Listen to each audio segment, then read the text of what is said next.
Como tem gente que se afasta de Deus ainda, né? Como é que tem pessoas que ainda se desviam? É tão bom, é tão maravilhoso. Eu poderia passar a vida inteira, meus irmãos, sem receber uma bênção de Deus. Isso aqui é o bastante.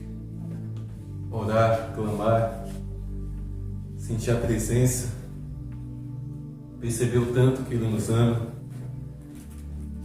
Aleluias. Aleluias. Meus ossos estão leves. Percebe? Não estou sentindo meu corpo, não. Aleluia. Glória a Deus. Os ossos estão leves. Glória a Deus. Ele falou que o fardo dele é leve e suave, né? Sentindo a leveza da mão de Deus, levando o fardo, a preocupação.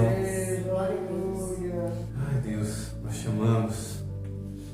Pai amado, me ajude a pregar, me ajude a compartilhar. Me ajude, amado Deus, a fluir através dos meus lábios aquilo que o Senhor colocou no meu coração. Para que não seja eu, mas que continue sendo a Tua palavra e somente a Tua palavra. Em nome de Jesus. Amém. 1 Pedro, capítulo 5, versículo 8. O tempo está curto. Ou não, né? Por mim eu fico aqui até. 1 Pedro, capítulo 5, versículo 8. Sejam sóbrios e vigilantes. O inimigo de vocês, o diabo, anda em derredor como um leão que ruge, procurando alguém para devorar. Sejam sóbrios e vigilantes. Porque o diabo, o inimigo de Deus, não. O nosso inimigo.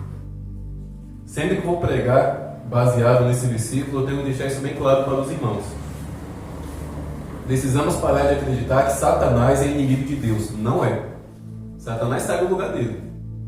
Satanás sabe que diante de Deus ele é fraco, mas tão fraco que ele não tem liberdade para abrir a boca e dizer: eu sou inimigo de Deus. Ele sabe que não pode. Mas a Bíblia está dizendo o quê? Que ele é o nosso inimigo. Essa batata quente está na nossa mão. O diabo é o nosso inimigo. E o apóstolo Pedro diz que ele anda ao nosso derredor e não anda sozinho. Porque as hostes malignas, meus irmãos, são como um bando de moribundo. Um demônio nunca anda sozinho. Nunca.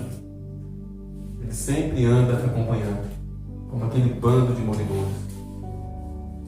E o mundo espiritual, meus irmãos, é uma realidade. É uma realidade. O Senhor nos poupa.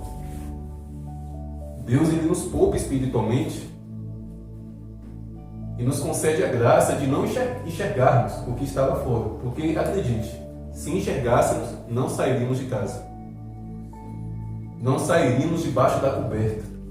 Se enxergássemos a realidade espiritual, demônios e mais demônios andando ao derredor. Deus nos poupa disso. Deus nos poupa. Às vezes eu penso que Deus nos poupa até de ver anjos. Isaías capítulo 6, a Bíblia fala que Isaías teve uma visão de Deus e ele viu anjos, serafins. E ele descreveu os anjos da seguinte forma: eles tinham 6 asas. Se um dia eu me deparar com uma criatura de 6 asas, eu saio correndo. Nós não estamos preparados para as coisas espirituais. Quanto mais as espirituais malignas, sombrias, aí que nós não estamos preparados mesmo. Porque Lúcifer não é mais Lúcifer. Ele não é mais um anjo de luz. Ele é um dragão, feio e moribundo. E toda essa realidade, meus irmãos, de fato existe. E preste atenção. Existe principalmente ao redor dos crentes. Pedro não está escrevendo para aquele homem que está no bar. Pedro não está dizendo isso para aquela mulher que está se constituindo. Pedro não está dizendo isso para aquele jovem que está se dobrando. Pedro não está dizendo que Satanás é inimigo dessas pessoas. Pedro está escrevendo para a igreja. Satanás é o nosso inimigo e ele está ao derredor de quem? De nós, igreja, ao nosso derredor. E graças a Deus, Ele nos poupa de enxergarmos essa realidade sombria. Mas o fato de não enxergarmos não significa que devemos ser negligentes ou ignorar a existência. O que é uma pessoa que não está sóbria? É uma pessoa que está bêbada. Uma pessoa que enche a cara de cachaça e fica bêbada, ela não está sóbria, ou seja, ela está cambaleante. Ela está totalmente tropeçando aqui e acolá. O que Pedro está querendo dizer é isso. Não sejam cambaleantes. Não tropecem, estejam firmes, estejam sóbrios. E vigiem. Vigiar como assim, pastor? É ficar assim, ó, olhando para um lado e para o outro para ver onde o diabo está? Não. É fazendo o que nós estávamos fazendo aqui agora, orando. Porque na véspera que Jesus morreu na cruz, ele chamou os discípulos para estarem orando com ele. Ele se afastou, deixou 3 ali em oração. Mas quando ele voltou, os caras estavam dormindo. Qual foi a bronca que Jesus deu neles? Como pode? Vocês não puderam ficar nem uma hora vigiando. Então, quando a Bíblia fala de vigilância, é espírito de oração. Orar é vigiar. Não tente chegar a Satanás com seus olhos. Você nem queira, porque ele é muito feio. A vigilância espiritual, meus irmãos, é através da oração. Ah, pastor, mas nós estamos tranquilos, nós estamos sossegados, porque a palavra de Deus diz que o anjo do Senhor acampa ao nosso redor. De fato, Salmo 34, versículo 7, se não me engano, de fato diz isso. Que o anjo do Senhor acampa ao redor daquele que o teme e o livra de todo mal. Mas preste atenção no que essa palavra diz. O anjo do Senhor acampa. O que é acampar? É ficar ali acampado. É ficar ali parado. Meus irmãos, Hebreus, capítulo 1, versículo 13 e 14, diz que os anjos são espíritos ministradores enviados para servir aqueles que hão de herdar a salvação. Todos nós aqui aceitamos Jesus, não é verdade? Nós somos herdeiros da salvação. E Deus designou anjos para nos servir. Mas qual é o servo que serve ao seu Senhor sem que esse Senhor lhe dê uma ordem? Todos os servos precisam receber uma ordem. Precisa receber um comando. A Jaqueline é doméstica. O patrão dela, com certeza, passou para ela tudo o que ela tem que fazer todos os dias. É certo que, muitas vezes, certamente você chega lá no seu trabalho e você já sabe o que tem que fazer, né? Mas, com certeza, em alguns momentos, o seu patrão chega com novidade. Olha, Jaqueline, faça isso, faça aquilo. Por quê? Porque você é uma empregada, você é uma serva. E ele está te dando ordem. A mesma coisa são os anjos. Não espere, meus irmãos, que os anjos te defendam se você ficar com a boca fechada. Não espere. Eles precisam ouvir um comando. Da mesma forma que eles obedecem o comando de Deus, eles também têm que obedecer o nosso comando, porque eles são os nossos servos. E no nome de Jesus nós podemos dar ordem a eles. Como?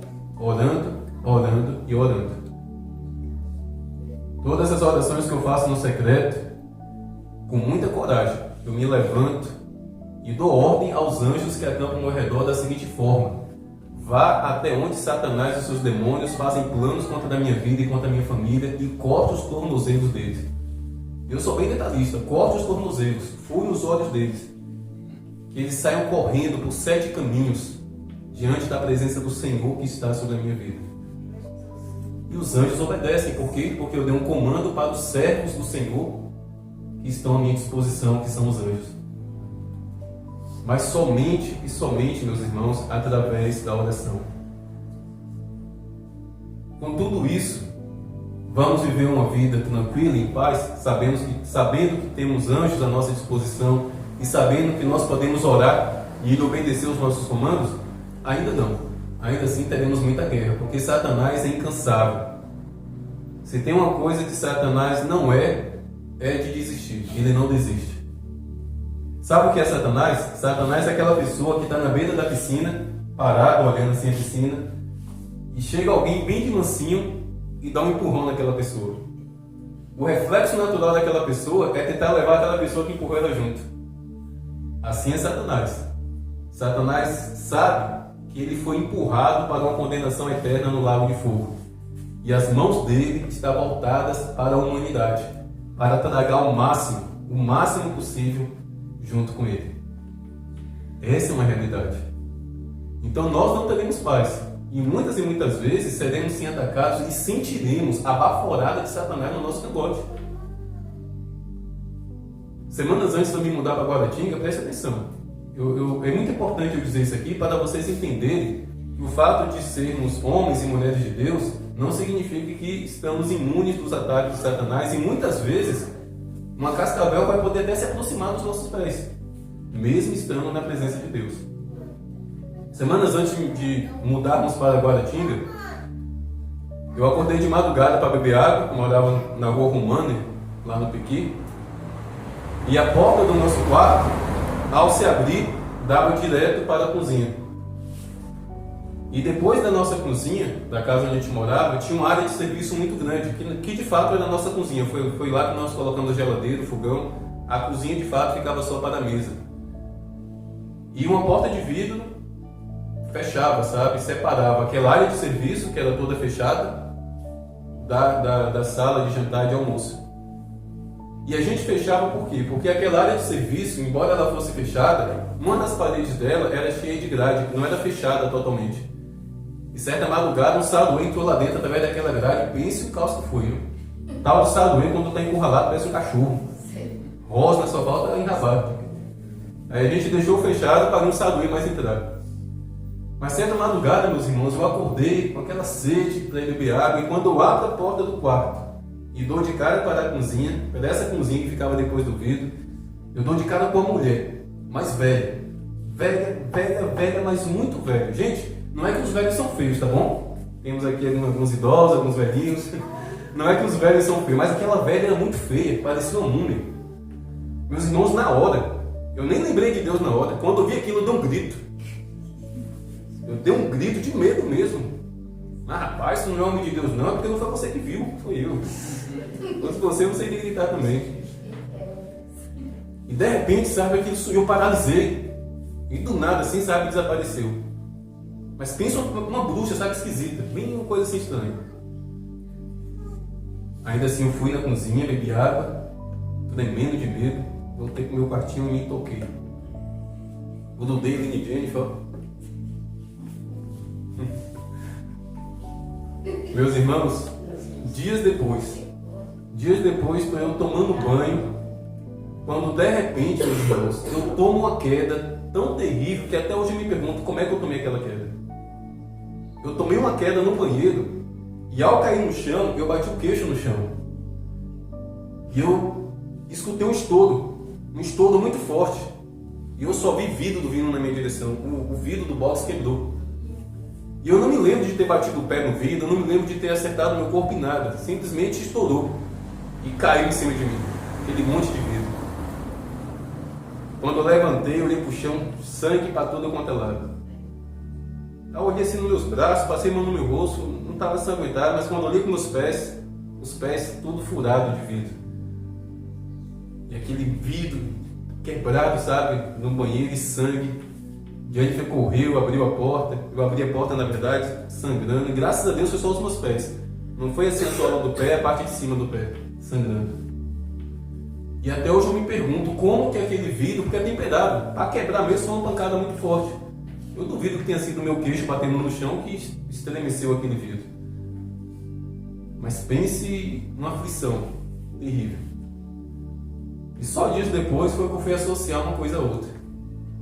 Dias depois. Agora a pergunta é: aquele demônio que eu vi, queria só me derrubar no banheiro ou queria me matar? Pode ter certeza que queria me matar.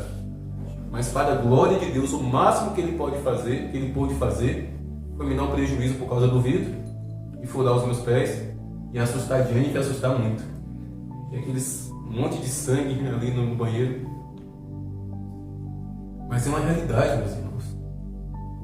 É uma realidade. Certamente eu reconheço.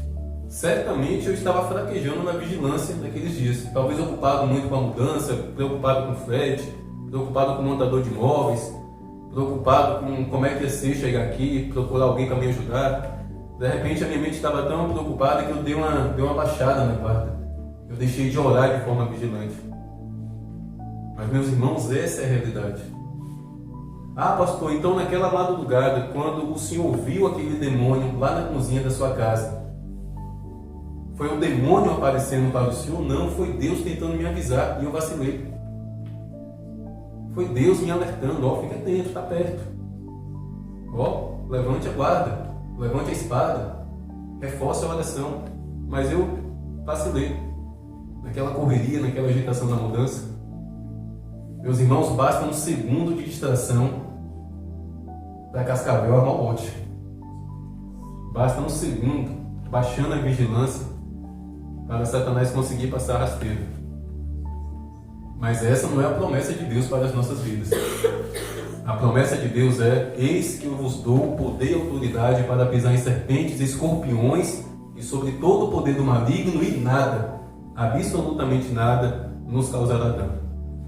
Naquele dia me causou dano, furou os meus pés, quebrou o vidro, me assustou, mas não é o correto não. O correto é nenhum dano ser causado. Se me causou dano, é porque eu estava vacilando em algum ponto. É porque eu estava deixando a vigilância e a sobriedade espiritual. Mas é aprendendo e aprendendo constantemente, na verdade. Dia após dia, aprendendo cada vez mais do Senhor. Que nessa noite, igreja, nós venhamos aprender isso. Constância, vigilância. Orando, orando e orando. E perca essa mania de ficar só pedindo oração. Pode pedir oração? Pode. Principalmente para mim. Eu amo orar pelas pessoas. Mas o máximo que eu posso fazer por vocês é orar. Vigiar é vocês. Vigiar e vigiar da forma que Deus quer é somente vocês mesmos. Com joelhos no chão, com clamor, com lágrimas, com mãos levantadas. Porque Satanás é o nosso inimigo. Satanás é o nosso inimigo. E não é para ficarmos com medo disso não. É ele que tem que ficar com medo. É Satanás que tem que ter medo por ele ser o nosso inimigo. Porque sobre nossas vidas repousa um poder e uma autoridade que ele nunca teve. Nunca. Nem no tempo que Satanás era Lúcifer, ele recebeu a autoridade que hoje nós temos. A autoridade de pisar em serpentes e escorpiões e sobre todo o poder dele, no nome de Jesus. Amém?